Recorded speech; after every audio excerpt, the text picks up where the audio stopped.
I don't know, it just gets emotional. That's okay. I think you're the most courageous person.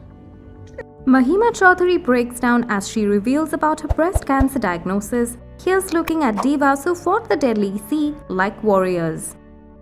In a social media post on Thursday, the actress broke down as she recalled opening up to Kher about her cancer diagnosis. Saying she showed no symptoms, she added that she found out about cancer while undergoing a yearly routine checkup. Sharing the video of the actress's courageous battle, Kher narrates, "Story of Mahima. I called Mahima Chaudhary a month back from US to play a very important role in my 525th film, The Signature. Our conversation turned to her discovering that she has #breast cancer. What followed is in this candid conversation between us." He went on to ask fans to send Mahima their love and best wishes as he added, "Her attitude will give hope to so many women all over the world. She wanted me to be a part of her disclosing about it. She calls me an eternal optimist, but dearest Mahima, you are my hero." Back in April, Mahima shared a happy photo with Anupam and captioned it saying, "Then a hero comes along, I'm blessed, and off to a great start this new year with the start of the century." She also mentioned that she had to keep the news from her mother as she fights the deadly sea with courage. Here's looking at other divas who fought and shared their journey post-cancer diagnosis. Hair that I've bought, which I think is my hair. So what happened? Tell me the story of I called you up for this role in the film Yeah, Signature. it's uncanny. You called me at a time when I'm just getting my infusion and the nurses are standing on me. And I know you're in the USA. So when I see it go Anupam Kher USA number, I was like, he's calling me because it's urgent. You know, because we don't call and chat, hey, what's happening there? Yeah. So I said, let me answer this. So I take it and you start saying that, I want you to do a film. And I say, I would love to do, but can you wait? And you said, no, I can't wait. Why do you want me to wait? And why is there so much noise in your house? And I said, I couldn't lie because all the nurses were around me. So I said, I'm not at home. Where are you? So I'm like, I'm That's in the not hospital. the way I talk. You talk. Huh? I was nice to you. So, no, surprisingly, ever since I lost my hair, I was getting a lot of calls for, web series and this and that. And I was like, God, why am I getting calls now when I don't even have hair? So So I didn't tell them. Okay, so you. But with you, I just can't not tell you that I don't want to do your films. So I said, okay, and you started rattling off the role, and he's like, this is and you like this and like this, and then you have to pay this. And I was like, okay, are you going to do it? And I was like, yeah, but are you going to do it? So I was like, okay, but I need to talk to you. So then I spoke to you in the night, and I told you that, is it okay if I come to the sets with a wig? And you said, why would you come with a wig? And I said that I've lost my hair, I've just gone through treatment.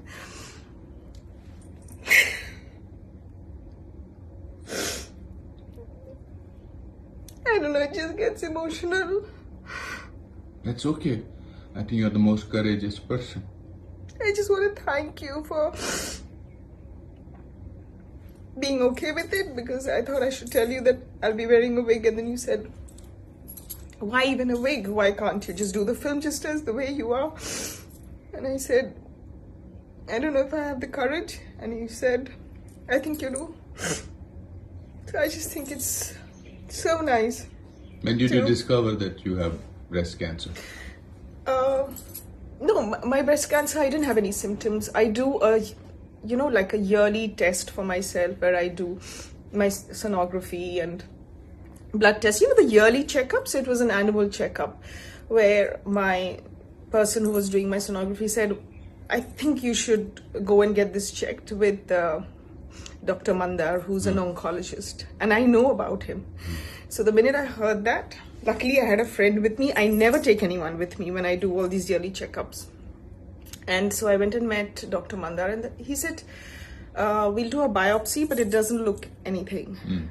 These are cells which are pre-cancer cells. It's called DCIS. And sometimes they become cancer, sometimes they don't become cancer. So it's up to you. Do you want to remove them? And I said, no. I'm like, take it out. So we did a biopsy, and it didn't come cancer. It was negative. But I still wanted to take it out. So when we took it out and they did a biopsy of the entire cells that were removed and tissues, they found tiny cell, like a tiny portion of cells that had already become cancer. And so he said that when you were in this surgery, we put a port. So I still have the port here, you know, this raised bit, and then you have these veins which are going in. So they said, we have to give you chemo. And then I started crying. And then my sister was like, it's treatable. Doctors saying it's 100% treatable. You know, these are very, very early cancers. And that's the one thing that, you know, if you catch it early, cancer is treatable. And my sister was like, why are you behaving like a 17th century woman? Why are you crying? I mean, the doctor's like, good news. And you're crying. Well, I think we're just so terrified of the word cancer, which is why I didn't share it with my parents, because they're so vulnerable. They are like, I live with them and they're like, especially my mother's like, she's very vulnerable. Last 2 years, she's been with nurses. So I just went and told her, Mommy, I have a lump in my breast. So I had it removed. That's why I didn't see you for 10 days. And her blood pressure just went up and down, and she was passing out, and then by the evening we had to take her to the hospital. So What do you feel now? You've shot for 2 days for the film. I feel so good. Yeah. Yeah. So what do you want to tell women who discover suddenly? Because I think I learned from the women. I learned from a lot of women who were coming to chemo, and they were like, oh, I'm going to work straight from here. And I was like, really? Why do you have to work? Doesn't your company give you an off during time? They said, no, they gave us off. It's completely paid for and all. But I don't like to sit at home. I like to work when I'm doing this. It just makes me feel normal. And I was like not the very brave one. I was like, everyone in my family was brave, like my friends and my sister and my brother. And I was like all the time weeping and crying till I met a little boy. I heard his voice. And he gave me strength, and I just looked at him, and during my half chemo, I went just to make conversation with him, and I said, "Arey, आपकी दवाई बस इतनी है, मेरी तो इतनी सारी है, इसी से तो ठीक होते हैं." he said that he was also getting treated for. इसी से तो ठीक होते हैं. तो I said, हाँ, लेकिन फिर ना मैं बहुत दिन तक ऐसे ही लेटी रहती हूँ, मेरे को बहुत तकलीफ होती है. तो he says, मैं 5 दिन लेटता हूँ बस, उसके बाद तो मैं खेलता हूँ, उसके बाद तो I'm fine, I'm back to myself. So I was like, So wow. Shalam, what I want to tell you is that you are my hero.